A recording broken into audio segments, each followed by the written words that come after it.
Distintos elementos de la vida social como la comunicación y la interacción definen qué tan inclusiva es una comunidad. El tipo de lenguaje y las connotaciones en las palabras pueden alterar completamente el tratamiento hacia los grupos sociales. Y muchas veces nos aprendemos que cuesta más un montón de palabras no bien pronunciadas y la correcta, que es persona con discapacidad, que es muy fácil, porque ante todo somos personas, es la que menos cuesta y es la que menos nos aprendemos. Un término como cieguito, como minusválido, son términos que implican un grado inferior. O sea que yo soy una persona inferior a usted por mi condición. Entonces, por eso me parece que deberían dejarse usar. Me parece que lo más adecuado es poner como en primer punto lo de la persona, porque uno antes de tener una condición visual es persona. Entonces creo que eso es lo que se debe destacar, que uno sigue siendo persona y que mi condición de discapacidad no me define. En primer lugar, porque eso no ayuda en nada a la persona a la que se dirigen. O sea, una persona que no ve es una persona ciega y el hecho de decirle cieguito no le va a devolver nada de visión. Una persona que no oye es una persona sorda y decirle sordita no le va a ayudar a escuchar. Por tanto, son términos peyorativos. Hay que perderle el miedo no solo a la discapacidad, sino al uso del lenguaje. Otro elemento esencial de una sociedad inclusiva es reconocer la diversidad de esta misma mediante el lenguaje. Entonces, cuando uno habla de lenguaje inclusivo, tiene que hablar, o está hablando más bien, en un lenguaje de derechos humanos, de dignificación de la persona, de respeto a sus derechos y de respeto a la diversidad que se encuentra en todas las personas, independientemente de su condición.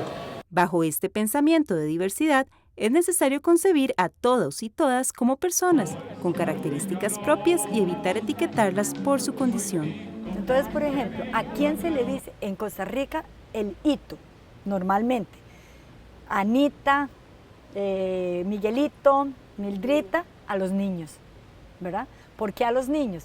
Porque existe una relación de poder entre el padre y el niño.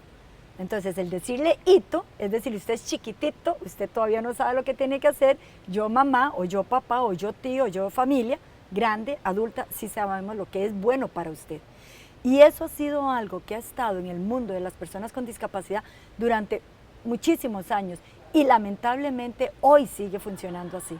El sufijo ito resalta la condición infantil que se le brinda a las personas con discapacidad, a pesar de que ya no se encuentran en esta etapa de crecimiento.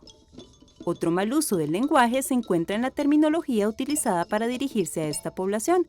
Por ejemplo, en vez de decir discapacitados, se debe utilizar personas con discapacidad. Yo considero que una persona no es discapacitada, porque vos no tenés negada la capacidad de ser persona, eso no puede ser, sino que es una persona con condición de discapacidad visual o auditiva o motora, ¿verdad? Y eso es importante porque muchas personas dicen, ay, pero no importa cómo se les diga, mientras yo los trate bien o mientras yo les dé oportunidades. No, sí es importante. ¿Por qué es importante? Porque lo que yo digo es lo que yo pienso. Lo que yo pienso es lo que yo creo. Y lo que yo creo es lo que yo siento. Y así es como lo voy a ver. Entonces, si yo a una persona que no conozco de nada, a una población determinada, yo les digo, los feos, tanto lo estoy diciendo que al final de cuentas, yo sé que son los feos, o los bonitos, o lo que sea, cualquier término que se utilice. Entonces sí es importante utilizar un lenguaje adecuado. Los mitos que se generan en torno a las personas con discapacidad afectan también su desarrollo e independencia personal.